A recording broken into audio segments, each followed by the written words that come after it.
Hoje o nosso forecast ele é inteiro baseado, a gente mudou, né? Era machine learning, agora é um módulo de AI nosso.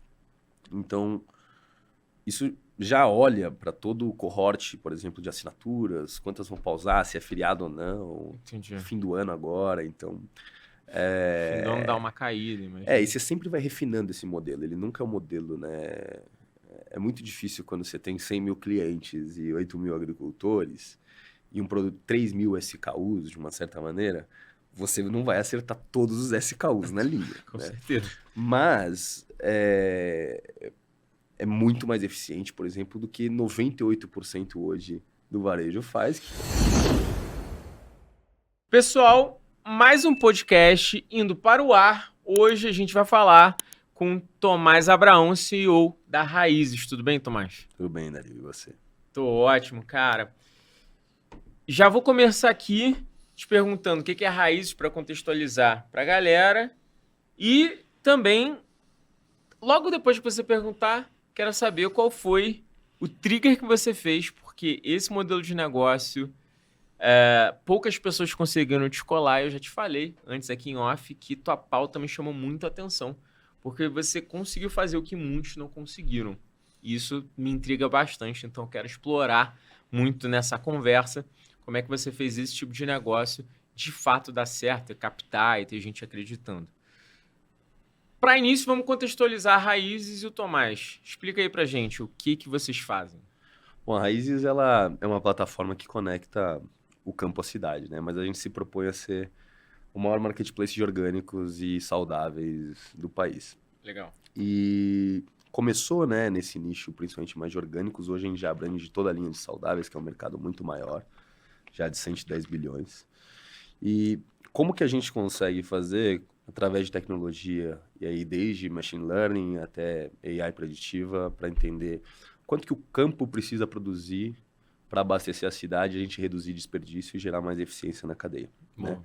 Isso também lida com o processo de você conseguir valorizar o agricultor e conseguir comida de verdade, comida mais saudável na cidade e proporcionar para esse consumidor, de uma certa maneira, esse vínculo também de onde veio o que ele come, que é uma pergunta que a gente tenta responder e aí já fazem 8 anos. Então a Raiz ela se propõe a ser esse negócio de tecnologia que muda um pouco a cara do varejo alimentar e como ele se estrutura hoje no Brasil, né? E olhando hoje, se a gente for analisar, tem mais de 70% da nossa comida vem de pequenos produtores, né? Não vem de grandes produtores. Como que a gente valoriza esse produtor? Como que a gente paga esse produtor de uma maneira justa? E como que a gente consegue vender na cidade também um alimento de qualidade a um preço compatível com o que as pessoas conseguem consumir? Então, a Raízes ela não tem nenhuma mágica no processo. Mas ao longo do tempo a gente foi colocando cada vez mais tecnologia para ganhar eficiência nisso. Uma coisa que o teu modelo, como eu te disse, né, antes da gente começar a conversa, eu já conversei com alguns negócios como o seu, nenhum que chegou a 10% do que você é, mas muitas ideias que não conseguiram decolar.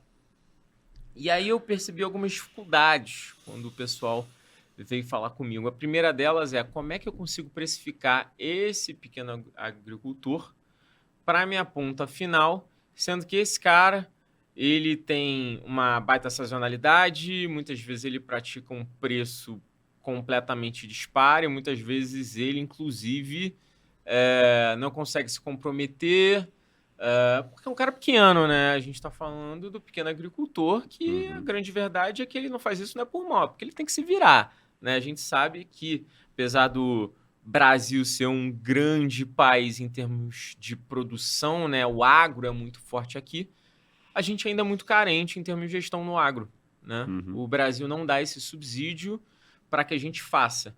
Graças a Deus a gente está numa terra quase que prometida, né? Plantou, nasceu. Mas eu queria entender primeiro, dentro dessa equação, o que você fez dentro do teu marketplace para conseguir garantir que esse agricultor siga um preço ou que o teu cara lá no final consiga entrar lá e tenha uma boa visibilidade de compra. Eu acho que, assim, primeiro é muito diferente o agro da agricultura familiar, quando a gente coloca num panorama Sim. econômico de Brasil, né? O agro, quando a gente está falando principalmente de soja, de grãos, de milho, a gente está falando muito mais de exportação do que de mercado interno. E um cara capitalizado, né? Exato. E eu acho que assim, realmente a gente tem alguns plantios aqui que eles são mais fáceis e que nem sempre isso é tão bom para a agricultura familiar, porque, por exemplo, muitas vezes você tem soja competindo no campo com um pequeno agricultor, então você tem essa competição entre a própria produção de alimento no país. Mas eu acho que aí te respondendo, né, hoje a gente trabalha com 1.500 famílias produtoras, que dá umas 8.000 agricultores. Tá. Né? E isso, desde a Amazônia, Rio Grande do Sul, até a Argentina, na América do Sul, assim, mas principalmente Brasil. E como que você faz? Né? Porque, primeiro que é outra realidade o campo da cidade, seja de cultura, seja de como as pessoas se relacionam, seja até em relação ao tempo, como essas pessoas lidam com o tempo. E esse agricultor, primeiro a gente tem que entender que a cadeia de alimento no Brasil, né, entre agricultor e consumidor, normalmente você tem 5 etapas. Então você tem um agricultor, você tem um distribuidor rural, você tem um distribuidor urbano, que seria um Ceasa, você tem um supermercadista, um varejista, e você tem o consumidor. Então esse cara, ele recebe muito pouco normalmente do que se paga, né, porque tem muitas etapas no processo. Então normalmente ele é o elo mais fraco, ele é o elo mais explorado nesse sentido. E é verdade, muitas vezes você não consegue ter um planejamento de produção para ter uma produção contínua. E dependendo do produto, você nem deveria ter. Então, vou te dar um exemplo aqui. A gente não deveria ter morango o ano inteiro. Não é um fruto que deveria a gente ter morango, por exemplo, em janeiro, a não ser uma entre-safra. Assim. A gente tem porque a gente é o povo que mais consome agroquímico no ano. A gente consome 8 litros. A gente é, no mundo, o que mais consome de agrotóxico. E para você ter morango o ano inteiro, ou você importa, de uma certa maneira, que tem uma puta numa pegada de carbono, ou você vai ter que usar muito agroquímico, ou uma semente muito transgênica, vai ter que usar glifosato na sua produção, vai ter que usar outras coisas, que é isso, para você ter o seu morango em janeiro. Então tem uma questão de padrão de consumo também. Mas te respondendo em relação ao pequeno agricultor, normalmente preço não é o problema do pequeno agricultor, né? Não para a cadeia, para ele é. Porque, por exemplo, a média que quando a gente entra num agricultor, a gente aumenta de renda dele é de 27% da família dele. Por que a gente consegue pagar mais? A gente consegue pagar mais porque a gente não tem várias etapas na cadeia. A gente tem uma tecnologia que a gente consegue saber o que tem naquele agricultor no campo, prestar muitas vezes consultoria de agrônomos para esse agricultor. Então, qual que é o suporte que a gente precisa dar? Normalmente, em relação à produção, está cada vez mais difícil de produzir no Brasil.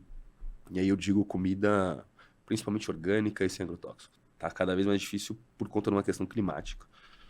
A gente está entrando em momentos que está muito calor e chove muito, e muitas, principalmente leguminosas e folhosas, sofrem muito nesse processo. Então é muito difícil você ter realmente essa continuidade de produção em um só polo. O que a gente criou? A gente criou 7 polos no país. Então a gente tem desde Norte, Nordeste, São Paulo, né, Paraná, Rio Grande do Sul. E esses polos têm famílias produtoras. Então, a gente não planeja a produção com os agricultores só em um polo. Então, a gente tem, por exemplo, planejado tomate para 2026 já em 6 polos diferentes. Então, se eu tenho algum problema climático aqui num polo, de uma certa maneira, outro polo vai conseguir, outro polo vai conseguir suprir essa demanda. Então, isso faz com que você consiga ter esse equilíbrio de produção. Mas uma coisa que a gente preza muito é que a natureza, ela não é tão preditiva que nem a gente imagina, né? Então, não é que você plantou 10, vai sair 10. Muitas vezes você tem uma geada, muitas vezes você tem outros eventos climáticos, você tem aquecimento global agora, que está dificultando demais a questão de algumas sementes para produzir. Então, cada vez está mais difícil, mas você consegue equalizar isso a partir do momento que você tem uma base de agricultores muito grande.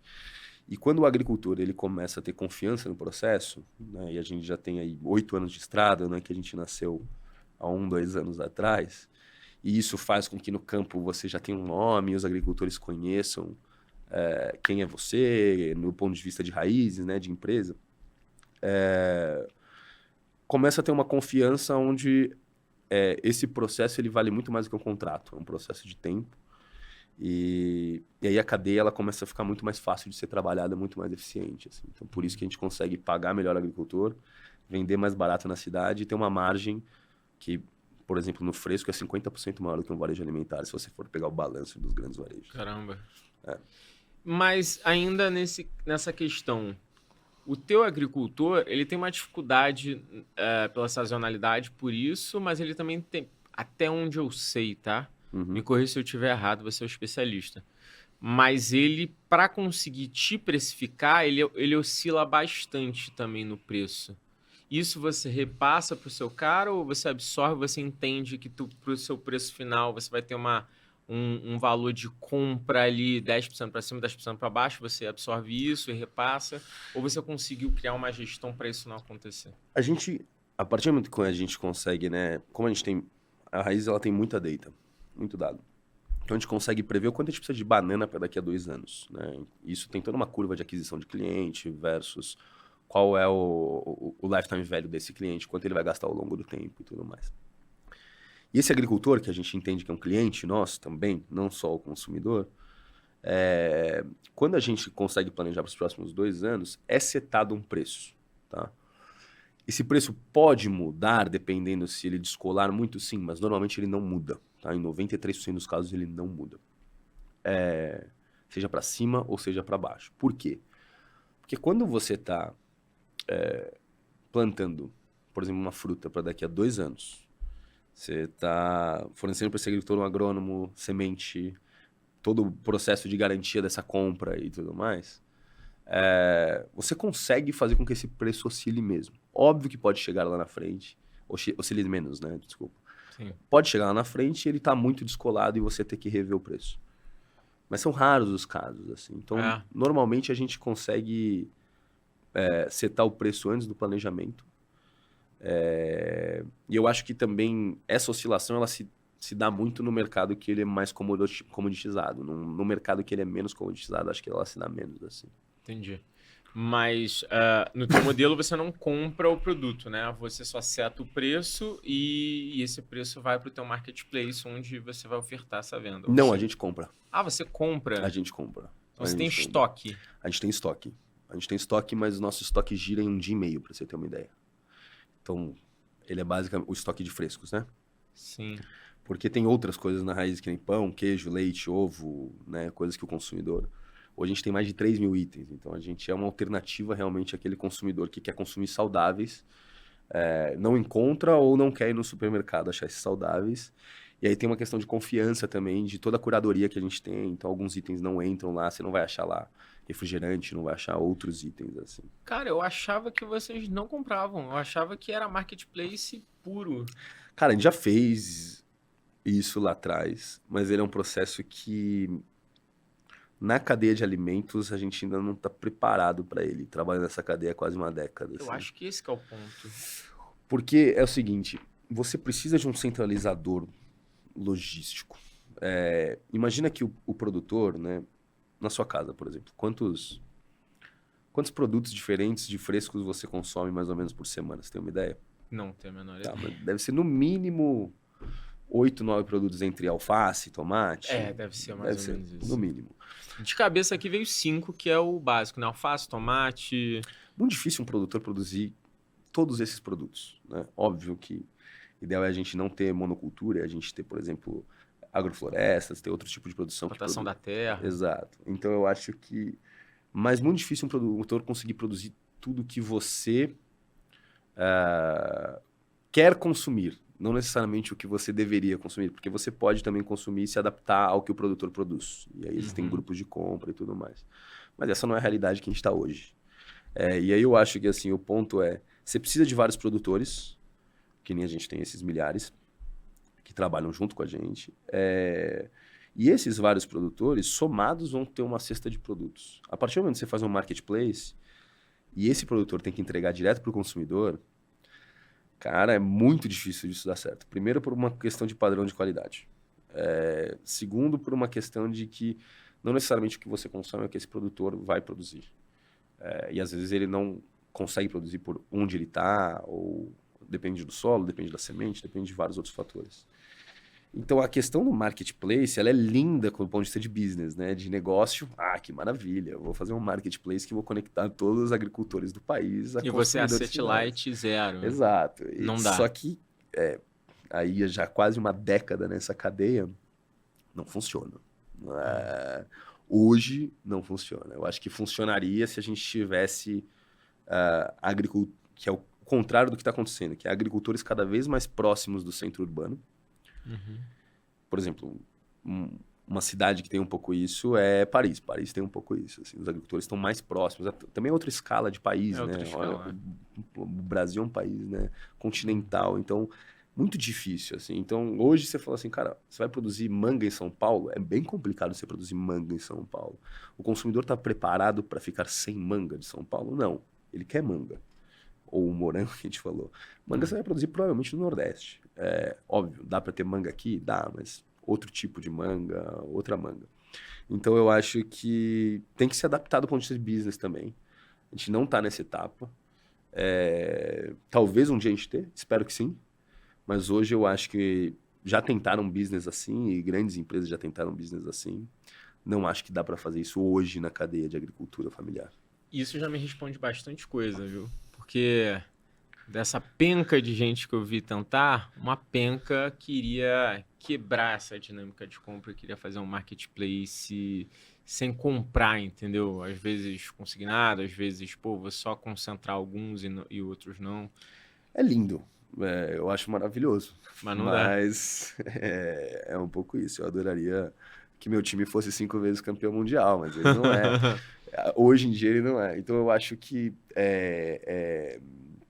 eu acho que o processo seria lindo. Acho que a grande questão é o porquê comprar também pode ser bom. Se você consegue ter uma inteligência de giro de estoque muito rápida, uma logística muito eficiente e uma troca de dados com esse agricultor muito rápida, além de reduzir desperdício, você consegue ter uma eficiência de custo ferrada para o negócio. Não, matou. Então eu acho Eu acho que era o meu.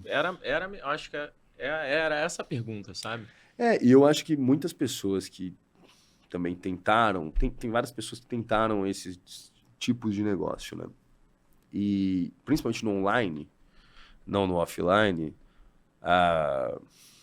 todas que quando a gente começou as empresas não estão mais de pé. Eu acho que também foi porque ele é um negócio lindo, né? Se você for olhar do ponto de vista de comida e do que ele se propõe a fazer e de valorizar o produtor. E ele é apaixonante, assim, até hoje eu sou apaixonado pelo negócio. Mas você corre o risco também de cair só no lado lúdico e só no lado de branding e só no lado de marca e esquecer do lado do agricultor, o lado operacional, o lado da tecnologia. E eu acho que um dos grandes acertos foi investir em todos esses lados, assim, de uma maneira... Ao mesmo tempo, né? E não acelerar um mais do que o outro. Óbvio que você tem habilidades aí como empreendedor diferentes para cada área. Então, eu sou um cara mais de estratégia e de comercial e de vendas do que provavelmente eu sou de operações de financeiro, mesmo sendo engenheiro. Então, você vai fortalecendo no começo do negócio onde você é melhor, normalmente. Sim. Principalmente quando você não tem dinheiro nenhum, quando você só tá você, quando você tem um funcionário. Na época que eu comecei, não tinha venture capital, não tinha grupo de anjos tão fortes que nem hoje. Então, eu comecei com 5 mil reais na garagem dos meus pais, entregando no Honda Fit, que era o que eu tinha para ir para faculdade, tá ligado? E mesmo vindo de um lugar, né, de privilégio, já sendo homem e branco e tendo acesso à educação, minha mãe é professora da USP, mesmo esse lugar de privilégio já era difícil empreender sem dinheiro, né? Mas acho que foi uma das coisas também que fez a gente chegar até aqui, assim, começar a empreender com pouco e não com dezenas de milhões, captando num PowerPoint, gerou uma outra cultura organizacional na empresa e gerou, de uma certa maneira, uma outra empresa do que empresas que começaram com muito dinheiro nesse modelo de negócio. Sim. Então, acho que foi um diferencial estratégico também, se a gente for analisar ao longo do tempo, sabe? Boa. Só para fechar essa ponta, então, a gente compra, você me explicou como é que é teu modelo de compra, de distribuição, agora falando sobre venda.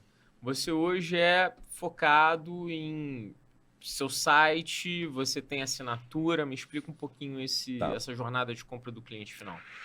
Cara, toda a nossa tecnologia ela é proprietária. Então, assim, a gente não Tá. tem plataforma que usa site ou tudo é Entendi. nosso. Então, todo app é nosso, todo site é nosso.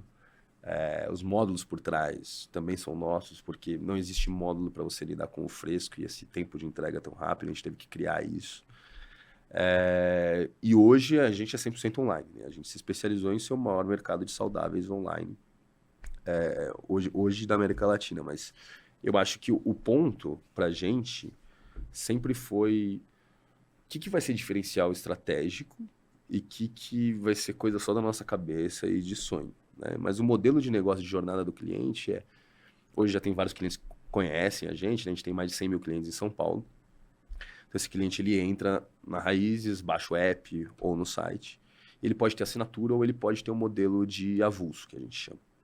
A assinatura ele vai decidir se é semanal, quinzenal, mensal. Ele pode decidir por item isso. Então, eu quero alface semanal, mas eu quero o meu ovo quinzenal. Eu quero água ou algum produto, por exemplo, que a gente tem também de limpeza sustentável e tudo mais. Então, ele seta ali na assinatura dele. Ele vai receber semanalmente, quinzenalmente, mensalmente, depende do que ele quer. Isso, metade dos nossos clientes são assinantes, hoje em dia. Caramba, então é um número relevante. É bem relevante. A assinatura ele é um número bem relevante. Diferente dos demais. E com o modelo de negócio ele é muito interessante, né? Porque ele gera uma receita recorrente. Previsibilidade. Mas, ao mesmo tempo, ela é bem mais difícil de ser gerida. Ela é bem mais difícil de ser gerida do que o cliente que, cara, quero comprar banana, comprei banana, acabou, entendeu? É muito mais fácil, né? A assinatura é uma gestão um pouco diferente. Na tua assinatura, ele pode ter alternância de produtos ali e a assinatura sobe e desce? Ou, na verdade, o cara só paga uma assinatura e depois paga por produto? Como é que é o modelo de... Não. Ele paga por produto já, diretamente. Tá. Então Ele aí escolhe a cesta. tem vários modelos, assim, dentro da assinatura. Porque a gente tem o que a gente chama de produtos coringa, que é tipo frutas. E aí ele vai receber o que tá melhor na época. Então, uma pessoa, por exemplo, que ela gosta da curiosidade de cozinhar e ela gosta de receber toda semana coisas diferentes e ela não quer saber o que é. Então, às vezes, vem um brócolis romanesco ou uma couve-flor roxa, coisas diferentes para ela. E toda semana ela vai estar mudando. Agora já tem assinatura também que é a pessoa que quer banana, melão, alface e ela pode escolher. E aí, para complementar essa cesta, as pessoas colocam... A gente já tem, né? Toda a linha de castanhas, toda a linha de sucos, de fruta picada, de introdução alimentar para a primeira infância. Então, a pessoa pode ir gerenciando a assinatura dela de acordo com o que ela precisa na semana. Ela pode pausar uma semana, vou viajar, quando que eu quero voltar. Então, assim, é uma gestão praticamente que ela não precisa mais ir no mercado tradicional, pegar fila, gastar tempo. E ela pode ter a confiança de que tudo que está ali dentro é saudável de verdade. E aí, saudável de verdade é complexo, né? Porque muita coisa hoje se fala saudável e não é. Então, quais são os limites disso? Se você vai consumir ultraprocessado ou não. Então, aí já é uma outra linha. Mas hoje o modelo de negócio está muito baseado entre metade assinatura e metade do avulso. Gigante isso. Na parte de assinatura, você tem previsibilidade. Mas quando a pessoa pausa, você tem Na verdade, agora com volume, você já consegue entender mais ou menos o número de pausas que acontecem para ter um forecast mais certinho, né? Imagino eu. É que hoje o nosso forecast ele é inteiro baseado... A gente mudou, né? Era machine learning, agora é um módulo de AI nosso. Então, isso já olha para todo o cohort, por exemplo, de assinaturas, quantas vão pausar, se é feriado ou não. Entendi. Fim do ano agora, então... Fim do ano dá uma caída, imagina. E você sempre vai refinando esse modelo. Ele nunca é um modelo, né? É muito difícil quando você tem 100 mil clientes e 8 mil agricultores e um produto 3 mil SKUs, de uma certa maneira, você não vai acertar todos os SKUs na linha. Com certeza. Mas é muito mais eficiente, por exemplo, do que 98% hoje do varejo faz, que é ainda na planilha Excel ou ainda num sistema que todo esse cálculo de previsibilidade de demanda, ele é basicamente baseado na venda anterior, do período anterior. Então, não tem toda essa complexidade em cima de um algoritmo. Boa. E agora a pergunta de ouro. O que motivou fundar a Raízes? Acho que várias coisas. Mas eu tenho algumas coisas. Eu acho que, Primeiro, minha mãe sempre teve um ponto muito forte em relação à alimentação lá em casa. Acho que o espaço da mesa na minha casa sempre foi um espaço importante da comida, de troca, assim, do jantar, dos meus pais, das minhas irmãs. Ela te ensinou a comer bem, imagino, né? Eu acho que não só comer bem, mas ter um outro olhar pro que a gente come, assim, sabe? E valorizar essa troca através do alimento também, não só entre a família, mas fora dela. E eu me formei em engenharia, né? Cara, não gostei de fazer engenharia, mas fiz engenharia. Me formei em engenharia e trabalhava em consultoria aqui estratégica. Em um certo momento eu fui para fora do país, fui trabalhar com o Nobel da Paz em Bangladesh. Voltei para o Brasil. E aí eu tinha algumas ofertas de emprego, Accenture, algumas ofertas de emprego. Falei, cara, não é isso. Não é isso. Assim, o que eu vou gastar tempo na minha vida? Tempo é a coisa mais preciosa que eu tenho. Puta, eu não tô afim de entrar nessa máquina de moer, assim. Eu tô afim de fazer alguma coisa que para mim faça sentido. E aí usei, assim, tinha um lado social muito forte em relação ao agricultor, mas sabia que aquilo não ia parar um business de pé. E comecei a usar meu lado de consultoria para entender curva de mercado, curva S de Estados Unidos, de Europa, entender tendência de consumo. E falei, cara, aqui pode ter um business. E aí eu tinha 23 anos, assim, tinha acabado de sair da faculdade. Falei, é isso, me demiti do meu emprego. Quando eu voltei de viagem, né, já não estava mais. Peguei o Honda Fit, fiz um site numa dessas plataformas que custava R$10 por mês. Não tinha dinheiro para estoque, então eu queria vender, por exemplo, ovo. O que eu fazia? Eu vendia o ovo, aí eu ia pegar no agricultor todo dia as coisas umas 3 da manhã, ou alguns agricultores entregavam, mas eu ia pegar. Empacotava as coisas, e aí eu esperava o mercado abrir para ir comprar ovo deles no mesmo preço que eu vendi, porque eu tava testando um modelo de negócio. Maneiro. E aí eu não tinha grana, cara. Não tinha grana para fazer esse estoque pequenininho e tudo mais, que os R$5.000 eu gastei em outras coisas, sei lá, em caixa, em branding. E aí foi um processo interessante, porque depois, né, aí você começa a fazer feira, você começa a aparecer um pouco mais em relação à marca. Entraram 2 investidores anjos importantes na época, que era o Pedro e a Antônia, e aí o negócio começa a girar, e aí você faz captações. Do nada você está fazendo... Do nada não, né? Mas anos depois você está fazendo captações de dezenas de milhões e tudo mais.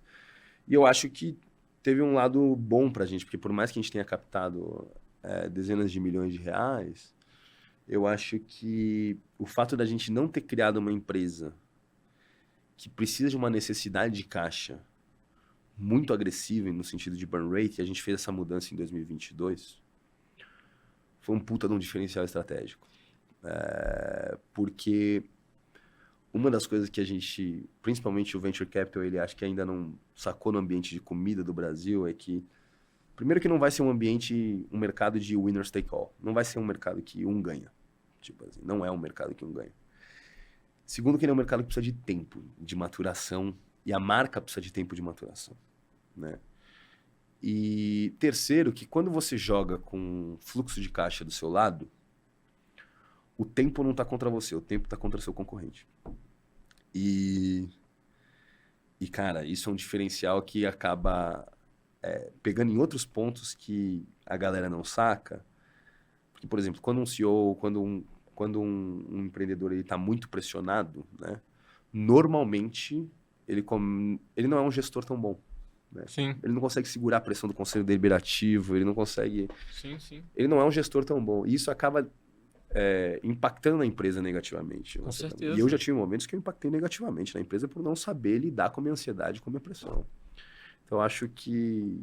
Não sei se eu te respondi, mas... Não, respondeu sim. Respondeu. E o Papo de CEO agora tem como patrocinador oficial a Transferum, uma empresa de infraestrutura em blockchain e criptoativos. Um dos principais produtos da Transferum é a solução de pagamentos que conecta toda a infraestrutura bancária, blockchain e criptoativos em um único sistema, te dando mais segurança e diminuindo seus custos. Se você quiser conhecer mais sobre a Transfero, não deixe de acessar www.transfero.com.br. E me levantou um outro ponto que eu também quero abordar aqui.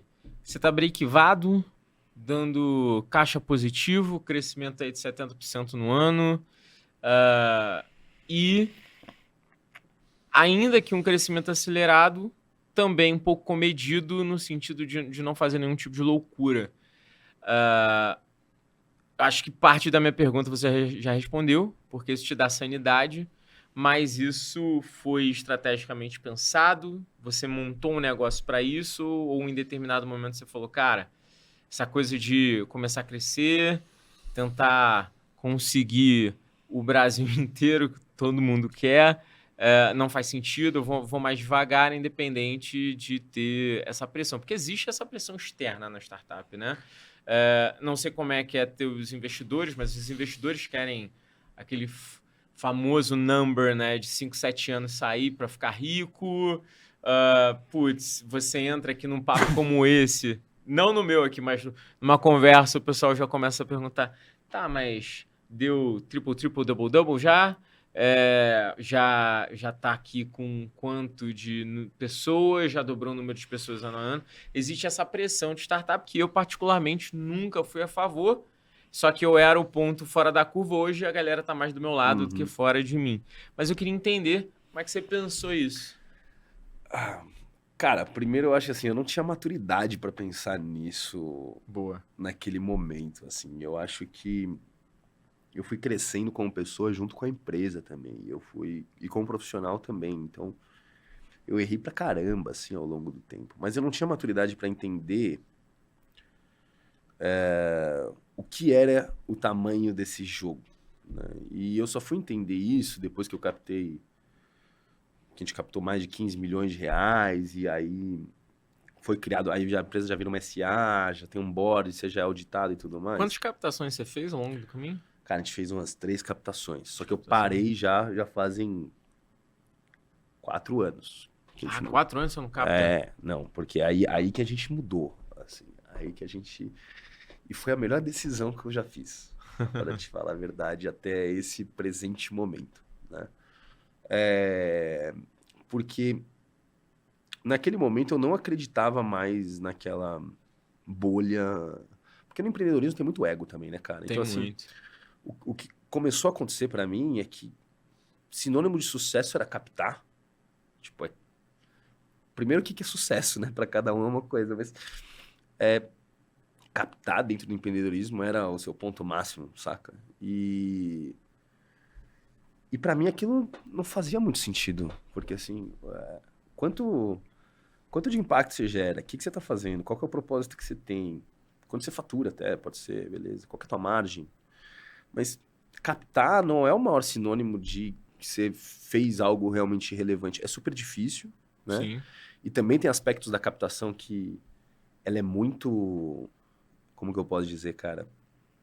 Ela, de uma certa maneira, ela é até restritiva, né? Porque quantos negros você vê captando? Né? Sim. Quantas mulheres você vê captando menos que homens? Poucas. Pra caramba, né? Então, eu acho que captar por si só já é um processo... de privilégio.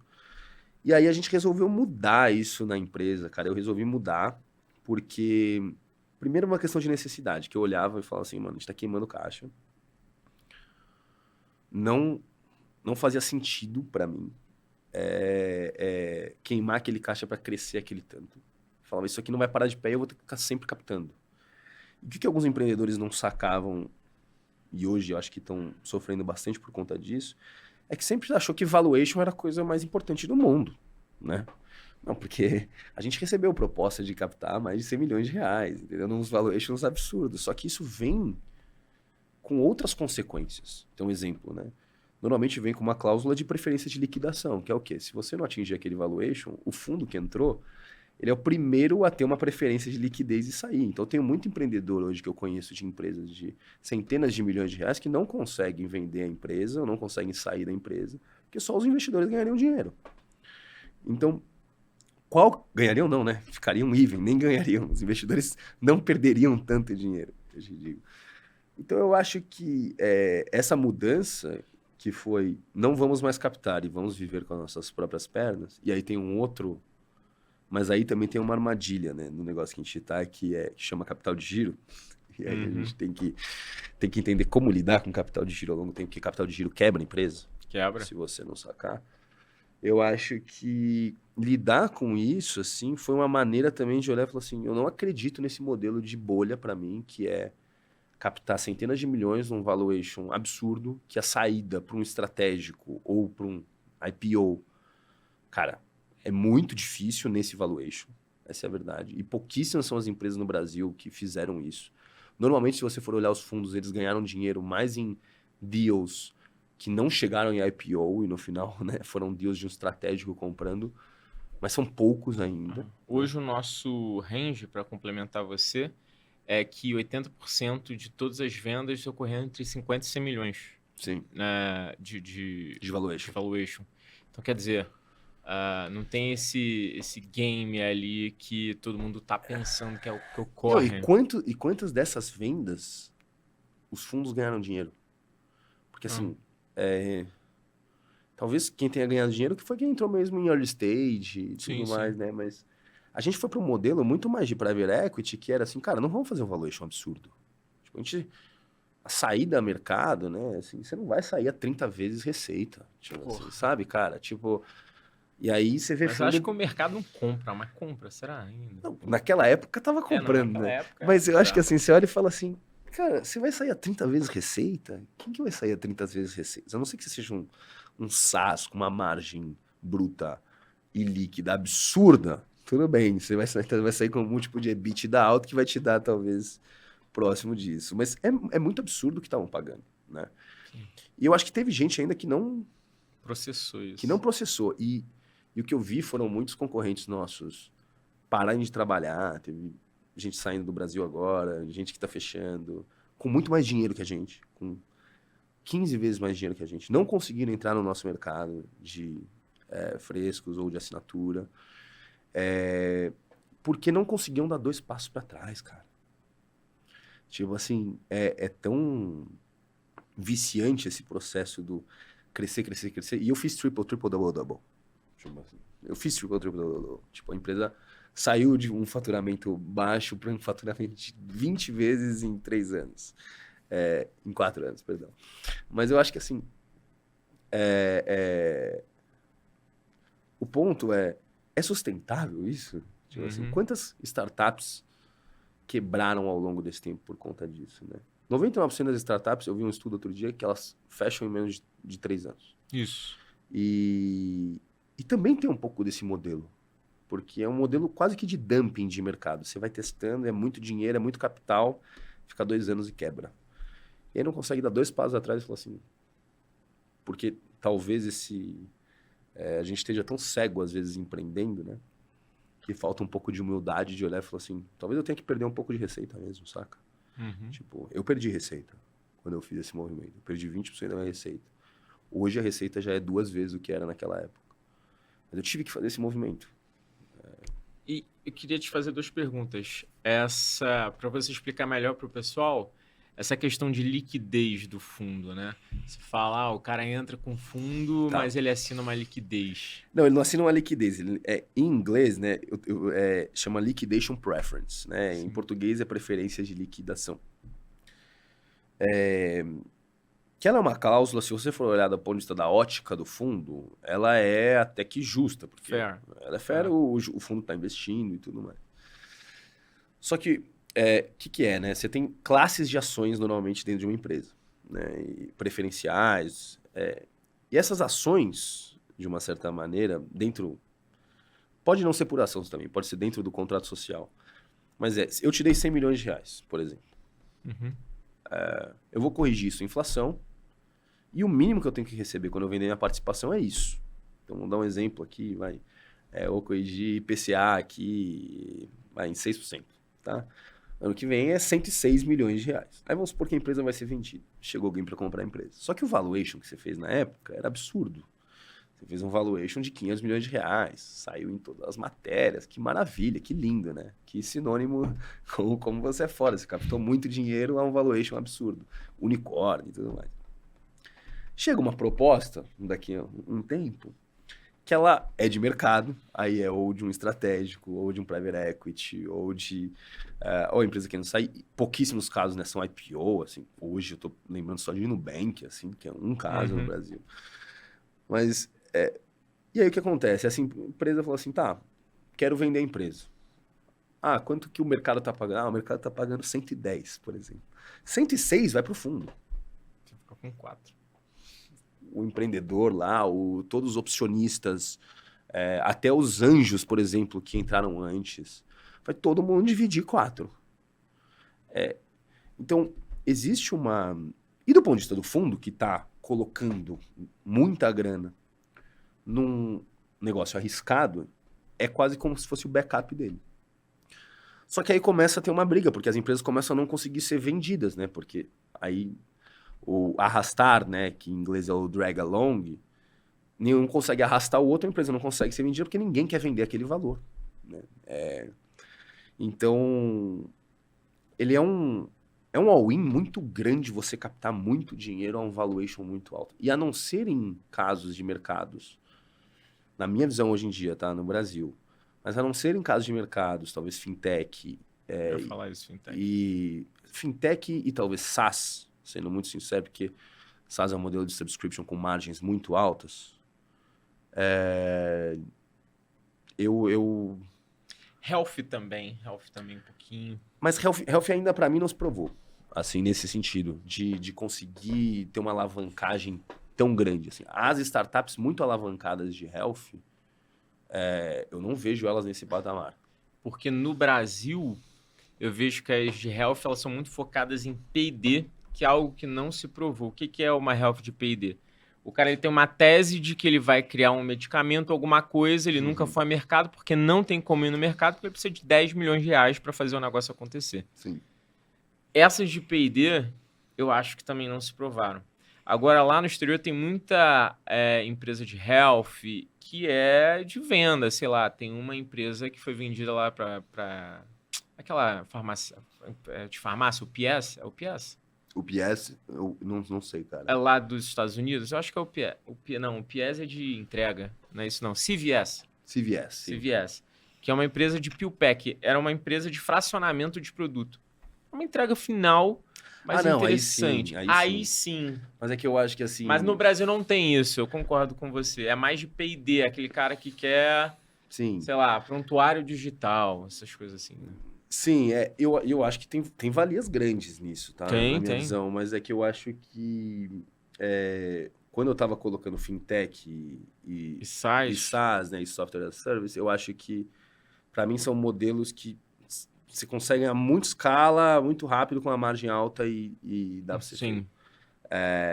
mas quando você olha para outros mercados, principalmente food, eu acho que health, na minha visão, também tá aí, porque as startups de health que receberam muito capital até onde eu sei, não estão indo tão bem. Não então, eu acho que precisa de mais tempo, às vezes, para o processo. E, às vezes, a gente está nesse lugar de...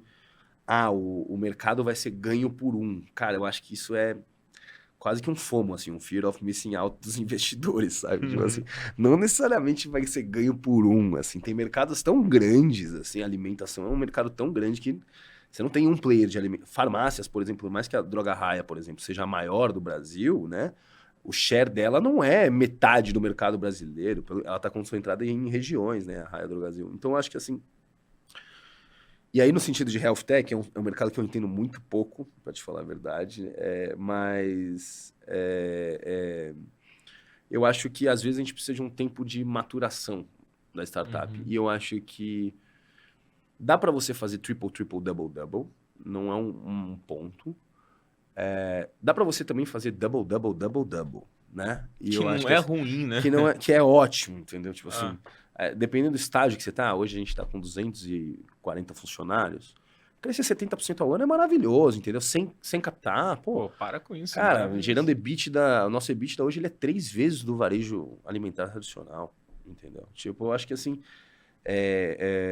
e reinvestindo isso na empresa, porra, é do caralho. Eu acho que só a gente às vezes cria um mundo na nossa cabeça, sabe? Um mundo meio imaginário que é crescer a qualquer custo, captar a qualquer custo, captar o máximo que der, mente, depois lá na frente você vê. Eu não acredito nesse processo mais, cara. Eu acredito num processo um pouco mais verdadeiro comigo mesmo e até com a empresa, sabe? Eu acho que isso tem feito a gente ganhar concorrências de empresas com 10 vezes mais capital que a gente, com vários fundos que escolheram não investir na gente, investiram em gente que quebrou, por motivos que talvez a gente olhe e fale assim, crescimento consistente é melhor do que dar um pico e depois cair. Eu acho que é um pouco isso. E como é que, para minha segunda pergunta agora, como é que você cadencia os seus investidores, visto que você chegou para eles em algum momento e falou, galera, olha só, vou contar uma parada para vocês aqui.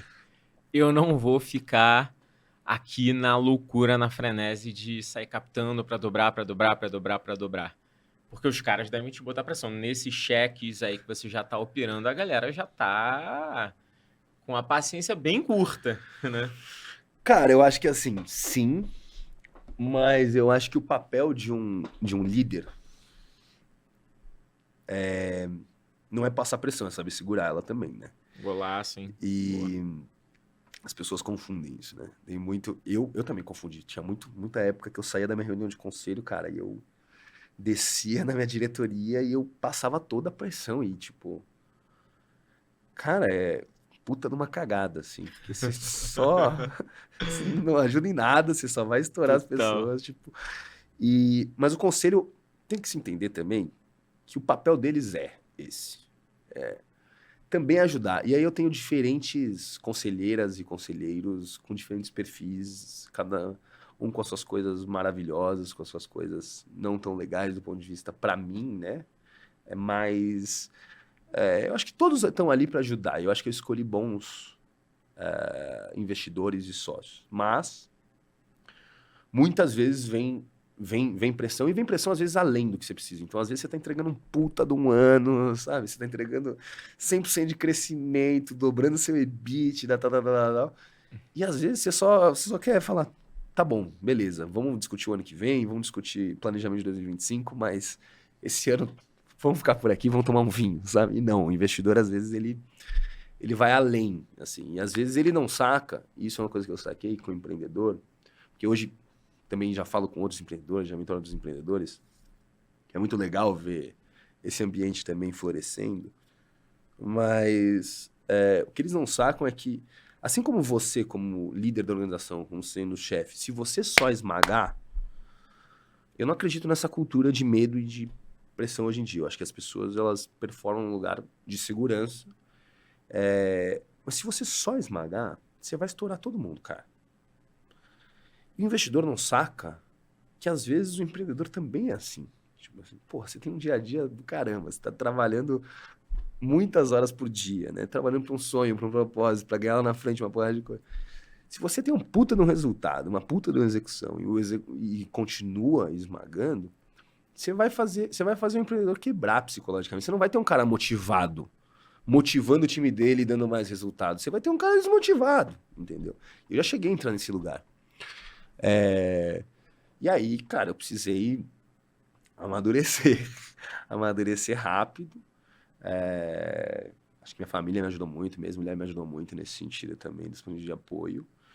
E foi sair desse lugar, foi entender assim, nem a minha valia como empreendedor, como pessoa, com as pessoas que eu trabalho, o que eu quero ser, não depende só da avaliação de um investidor. Tipo, para o investidor, eu tenho que entregar meu resultado. E eu, como gestor, como fundador, tenho entregado meus resultados. E acho que, a partir daí, entendeu? É uma relação muito mais de respeito, mas também de cada um entender qual é o seu lugar, sabe? Sim. Eu não acredito muito nesse rolê de smart money, mano, sendo muito sincero. Assim, eu tenho muitos investidores legais pra caramba que me ajudaram muito lá atrás, mas quem tá ali fazendo é você. Os seus sócios, seus opcionistas. Às vezes vão ajudar, mas não no grosso, entendeu? Não no grosso. Eu acho que o investidor anjo, ele é muito mais smart, né? Ele é. O cara, quando ele já mete um cheque de 5, 10 milhões, ele é pouco smart. Ele pode te abrir uma porta em algum momento, porque ele entende que está mais relevante para ele, Sim. mas ele é pouco smart. Não, eles ajudam, assim, eu já recebi ajuda, Sim. às vezes também atrapalham, mas Sim, sim, eu já sim. recebi ajuda. Mas eu acho que... E ele é smart pra ele, né? Porque eles são inteligentes pra caramba. Sim, sim, Mas eu sim. acho que, assim, o ponto é... No final é você, entendeu? Você Sim, sim. é quem criou. E acho que o anjo, sim. O anjo, ele tem mais essa pegada de pegar na mão. E principalmente lá no Sim. começo, quando você tá começando a empreender, né? Quando você tá nos primeiros 2, 3 anos. Quando você O tá... cara ajuda. Isso ajuda muito, assim. Eu fui muito ajudado por esses caras também. A gente investiu em 13 startups lá na coisa, mas a gente é o primeiro cheque, né? E aí agora, esse ano, eu resolvi abrir um negócio, um business, uma startup chamado Contrata PJ. Um Legal. sistema de gestão de prestadores de serviços, de contratos PJ, para mitigar risco trabalhista e para dar eficiência no processo de contratação, porque ninguém quer fazer esse job. O contador não faz, o jurídico não faz. Enfim, eu montei isso. E aí, a gente é uma empresa capitalizada, eu botei já dinheiro ali, eu operei. Mas a gente abriu rodada por 2 motivos. Para diminuir risco e porque existiam pessoas dentro do meu ecossistema que eram muito smart. E que eu queria o comprometimento deles para poder fazer isso. E eu tive a oportunidade de buscar um cheque maior, de 1 milhão de um único fund ali, de um único cara, mas eu preferi pulverizar, porque essas pessoas faziam mais sentido. Qual foi o resultado que está acontecendo para mim? Cara, esses caras estão me alavancando muito. Sim. Tipo, é grupo que o cara me manda um lead. Todo mundo me manda lead para começar, todo mundo me ajuda a crescer. E todo mundo me ajuda a resolver um pequeno problema que muitas vezes eu demoraria alguns minutos para ter algum insight e os caras me resolvem em segundos, né? Sim. Eu demoro alguns minutos, algumas horas, né? Eles me resolvem em segundos, então eu gosto muito desse smart. Agora, é isso, né? Eu acho que nessa etapa eu também tive gente que me ajudou muito, assim. Principalmente os primeiros anos, o Pedro e Antônia, e depois um grupo que chama FF1. Tem uma galera do Rio também. Mas eu acho que... Carioca é gente fina, né? É gente fina, eu gosto dos Viu, carioca. galera? Eu Vocês gosto. falam aí. Eu Tá não bom? tenho, eu não tenho essa rixa assim, sabe, cara? Eu acho meio favor. babaquice. Acho que tem tantas coisas boas no Rio e tantas Tá coisas boas em São vendo? Paulo. Tá vendo? Pô, Mas eu acho que... Aliás, vou pro Rio no começo do ano agora. É ótimo, porque... Cara, trabalhar às vezes do Rio é outra coisa, né? Você vê aquela não é? paisagem, é linda, é demais. O que eu sinto falta é um pouco, às vezes, de show, de algumas coisas que tem mais em São Paulo, assim, teatro e tudo mais. Teatro faz falta lá também. Não, tem bastante, eu acho que lá, mas é que eu não conheço, entendeu? Não, tem pouco. Mas... Tem pouco. É? Não tem tanto, não. Claro que tem, obviamente, né? Sim. Mas tem pouco aqui, tem muito mais. Mas eu acho que esses investidores, cara, eu acho que eles ajudam pra caramba. Só que chega um estágio depois, sei lá, quando você tem uma base de clientes muito grande, 50 mil, 100 mil clientes, tipo, que você já precisa ter uma máquina de vendas rodando, você já precisa ter uma outra estrutura. E aí o que vai fazer sentido vão ser, talvez, institucionais mais parrudos do que esses caras. Só que Sim. eles não vão ajudar tanto, realmente. Vão dar pitaco, vão ajudar, mas o dia a dia mesmo, cara, ele É contigo. É do empreendedor, dos empreendedores, das empreendedoras. E acho que todos os empreendedores que estão começando e que eu falo, assim, normalmente eu falo, legal, gente te ajudando, mas saiba que o grosso... É teu, com certeza. Só fazendo um disclaimer também, tem muito private affair, assim, né? Pra caramba. A gente não pode também generalizar. Mas, via de regra, muitos privates, eles são, e venture, né? Eles são mais número. Eu acho até que o private ele é mais fair do que o venture. Sendo muito transparente, assim. Eu gosto mais, eu me dou muito melhor com private equity do que com venture capital, assim. Eu acho que... eu gosto do venture capital, mas eu sou mais intermediário, assim. Eu acho que é um pouco... gosto da tese, é aquela tese, né? Você vai investir em 10 e vai sobrar 1. Não faria eu, né? Entendo, porque acho que faz mal para alguns mercados, nesse sentido. Mas acho até que o Private Equity ele entra mais, ele ajuda mais. Só que já é outro estágio também, né? É, Tipo, acho que dependendo de como. Por isso que é importante alguns empreendedores entender que como você chega até 20, 30, 40 milhões de reais de faturamento, dependendo de como você chegou, é um caminho muito complicado para você voltar. muito. Então, vou te dar um exemplo. Você tem um VC no seu board, ele investiu muita grana num valuation alto. Você chegou nessas casas de faturamento, que é uma casa já de private equity, né? Sim. 40, 50, 60. Cara, ele não vai topar um private equity. Ele vai forçar você a continuar captando a valuations mais altos, porque ele talvez queira sair num Series D, entendeu? Então, eu acho que, às vezes, as escolhas que você faz nas rodadas iniciais, aí não falando de anjos, Sim. mas elas vão determinar um pouco do caminho que você vai conseguir seguir depois, das opções que você vai ter, entendeu? Seus anjos já saíram? Não. Ainda Tá todo tão mundo no cap table. rodado. Adoro eles e é isso, a gente vai ficar todo mundo junto até todo mundo sair. Justíssimo. Abraça aí que dói menos, vamos junto até o final. Começou eu até o acho que final. tá todo mundo ou todo mundo ganha junto, ou todo mundo perde junto. Acho que esse é o processo. E acho que deveria ser assim. Acho que para mim a sociedade tem muito a ver com isso também. É isso. Cara, falando ainda sobre raízes, um ponto relevante que eu queria abordar com você, que é sobre a dinâmica sustentável que você levanta. Digo, tanto de impacto social, mas também de sustentabilidade no nome, na empregação correta da palavra sustentabilidade, É né? difícil hoje essa empregação correta. Viu? Por isso que eu falo empregação correta, porque a gente fala de sustentável, o cara vai falar, Cara, sei lá, né? Os é que caras assim, viajam, é eu tanta... planto uma árvore, o cara fala que é Às vezes sustentável. tem umas histórias... Eu pelo contrário, né? Vocês são Sistema B, né? A gente também é empresa B. Legal. Mas eu digo assim, eu cresci num ambiente que meu pai sempre trabalhou com isso. Então, sustentabilidade, quando é criado lá atrás, sabe? Acho que 88, se eu não me engano. E aí tem É, mais ou menos por aí. triple bottom line, você tem econômico, né? Ambiental É. e social. E agora a gente está falando de outros termos, sempre. Mas o que vai acontecendo com esses termos? Né? O mercado vai achando bonito e vai começando a usar e vai virando um puta de um greenwashing. E aí, do nada, você olha e fala assim, cara, o que é sustentabilidade, né? Porque, tipo assim, aí, às vezes, vira um processo que eu sinto das empresas muito mais para marca e muito mais para as pessoas dormirem bem. Total. Então, ela não quer tomar o remédio dela, ela quer dormir bem e ela quer falar, é isso. É Então, isso. eu trabalho com sustentabilidade. Mas, no final, qual que é a verdade disso? E aí, qual que é a nossa, né? Porque a gente também não é perfeito. Mas o que a gente consegue fazer, né? Então, assim, o nosso propósito ele é muito claro de, primeiro, trabalhar com o agricultor. Então, tem uma questão de valorização desse agricultor e não escoamento dele no ponto de vista social, que pra gente é um dos grandes motivos que a gente trabalha. Assim, acho que é o grande motivo que a gente trabalha. E o segundo é alimento de verdade saudável na cidade. O que é saudável e o que é esse alimento de verdade e conseguir proporcionar isso para as pessoas. Tem toda a pegada de carbono, tem todo o impacto ambiental, por exemplo, da produção, quando você não usa agroquímico, do solo, de vários outros pontos. Tá? A gente faz escopo 1, 2, 3 de carbono, a gente é empresa B.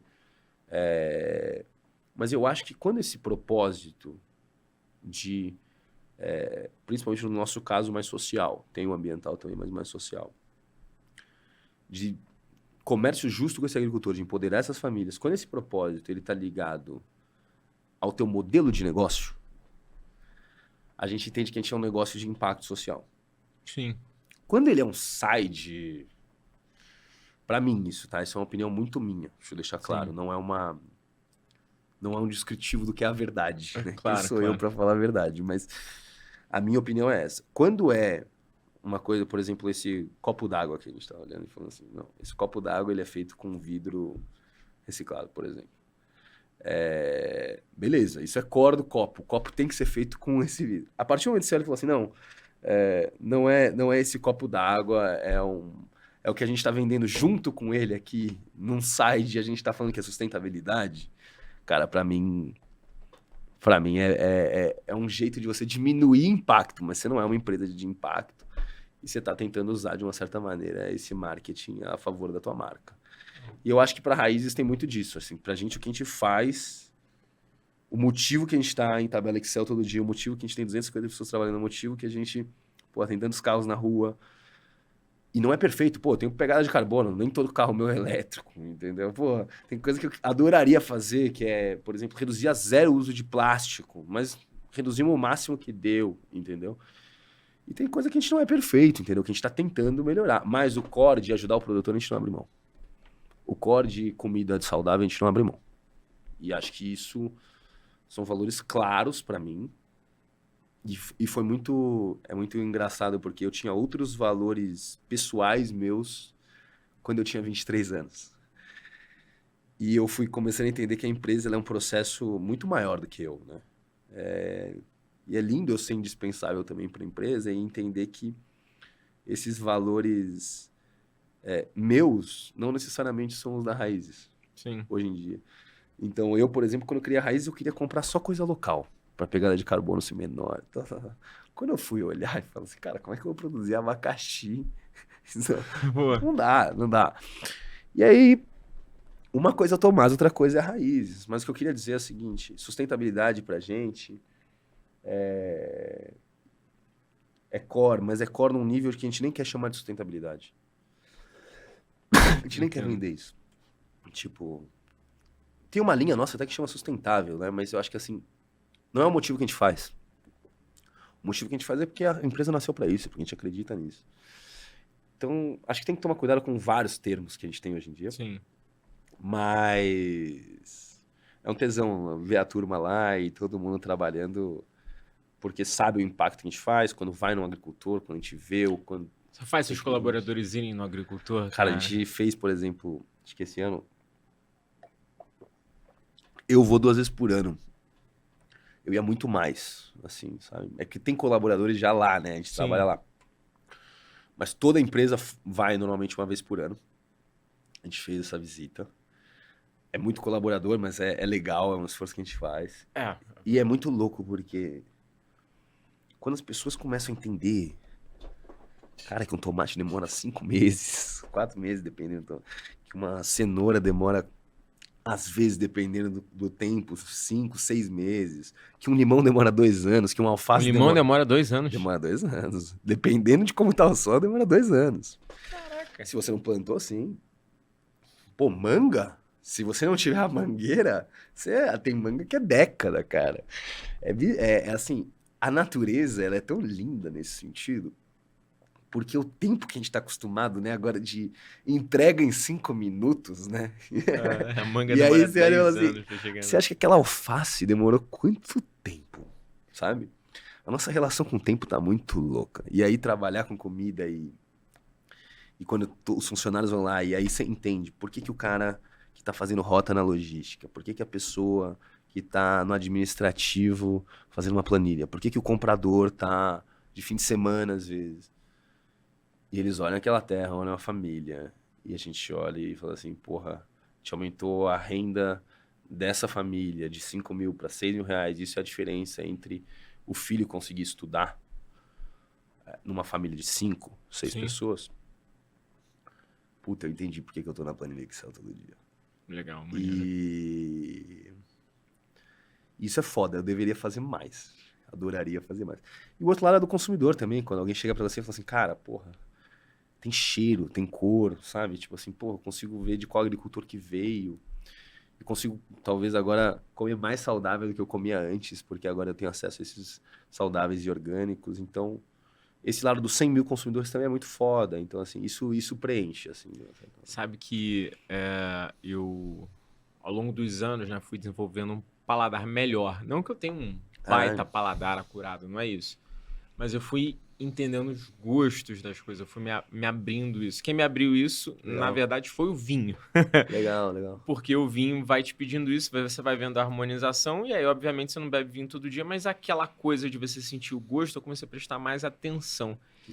E eu entrei muito nessa, sabe, do gosto das coisas, cara. E como é que é diferente você pegar um tomate, vamos falar do tomate aí. Não, é uma das coisas mais diferentes, cara. Mais diferente, né? Diferente. Tomate é muito diferente. Hoje eu sou meio obcecado com tomate. Porra, eu vou te mandar uns tomates.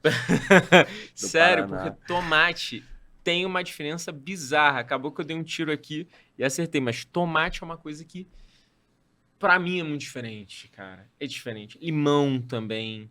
Limão tem uma diferença. E aí você vai vendo algumas coisas assim, você fala, cara, como é que aos poucos você vai perdendo o gosto e não percebe? Porque Sim. não é do dia pra noite, é um belo dia que você fala, não tem esse tomate, vou comprar esse. Você comprou esse e no final a maioria é aquele. Você já não acha mais aquele outro, mas a maioria é aquele, você tá comprando. Você Sim. acha que o gosto de tomate é aquele. Aí do nada você fala, cara, peraí, vou comer direito, né? A gente não para pra comer, né, mano? Não Muitas para vezes. pra comer, né? Não E para. eu acho que nossa relação, não só com isso, né, mas a nossa relação com a cidade nesse sentido, ela tá um pouco doentia, sabe? Assim, a Né? gente. E a comida eu acho que ela tem esse lugar, que nem eu falei no começo, né? Mas eu também, o tomate é uma das coisas que eu mais sinto. É mesmo, eu também quero demais. É, outras coisas, morango, eu sinto muita Ah, diferença do orgânico pro não orgânico. É, mas, cara, a couve, nossa, a couve quando você vai no campo ou quando você recebe ela fresca, cara, ela solta aquele líquido verde, né?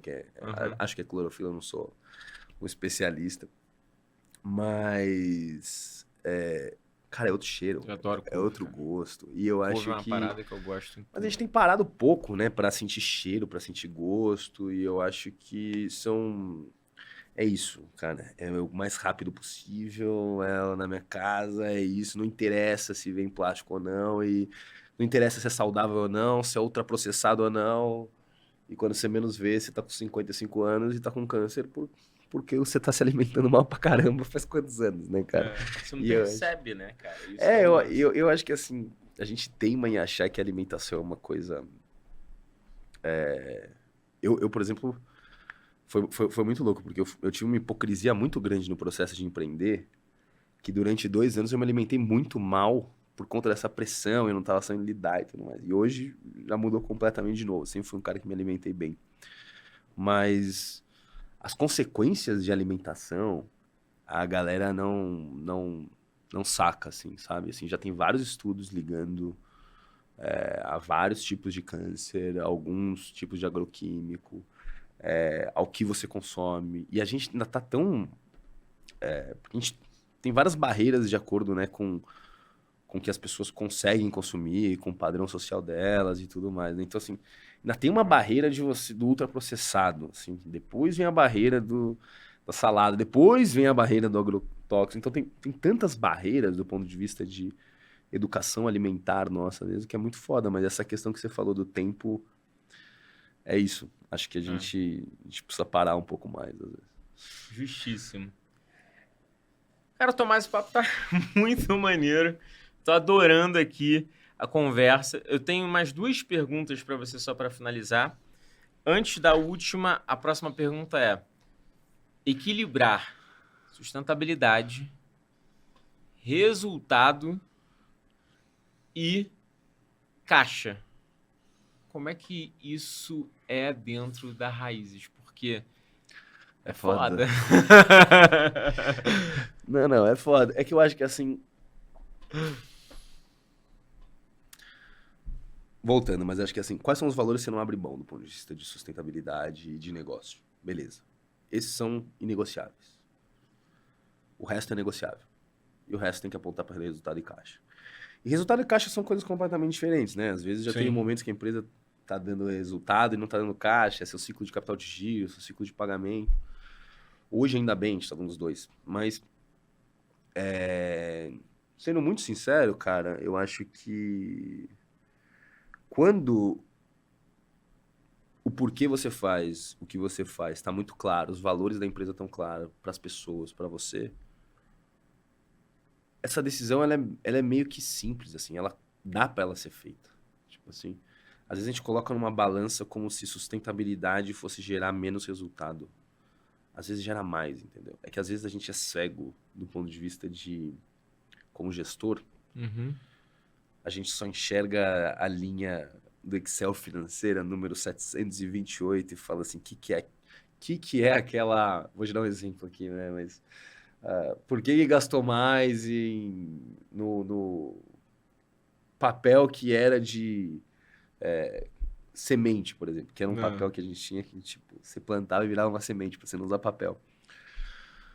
Só que isso vai gerar na marca, no consumidor, vai aumentar a tua percepção de marca e teu lifetime value de um jeito que paga aquela linha 10 vezes. Então, óbvio, tem coisas, né, do ponto de vista de gestão que Não custam. tem como, né? É linha a linha, não tem o que fazer.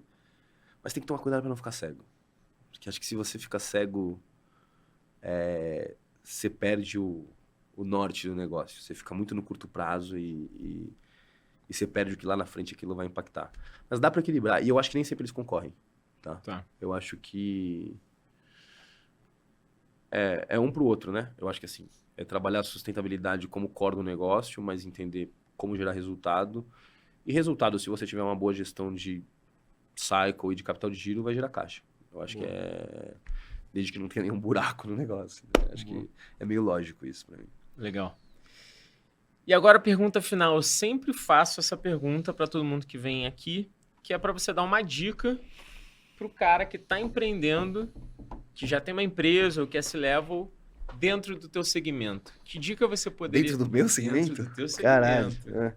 É. Tá. O teu segmento, o cara que, putz, tá lá na labuta, tá batendo cabeça e você que já passou por poucas e boas, qual dica você daria pra esse cara? Bom, primeiro você escolheu um segmento lindo, mas um segmento muito complexo. Dá tempo de mudar. Mas... Não, eu amo o segmento que eu tô, mas ele é um segmento bem complexo, assim. E essa é a beleza dele também. Mas acho que a dica que eu dou, e aí, não sei se é só pra esse segmento, assim, mas eu falo isso pra quem tá empreendendo, né? É que eu aprendi que nem sempre, assim,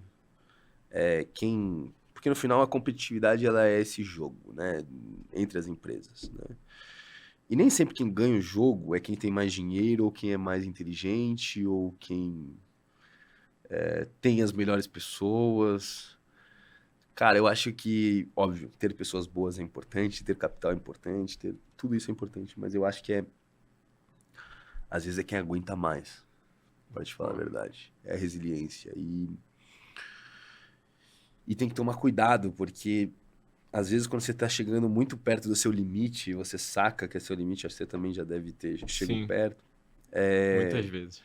Então, você precisa mudar, porque senão você vai estourar. E se você estourar o negócio, ele desanda, ele acaba, né? Então eu acho que a minha dica é conseguir ter perspectiva nesses momentos muito difíceis, cara. Que às vezes, assim, tudo acontece ao mesmo tempo.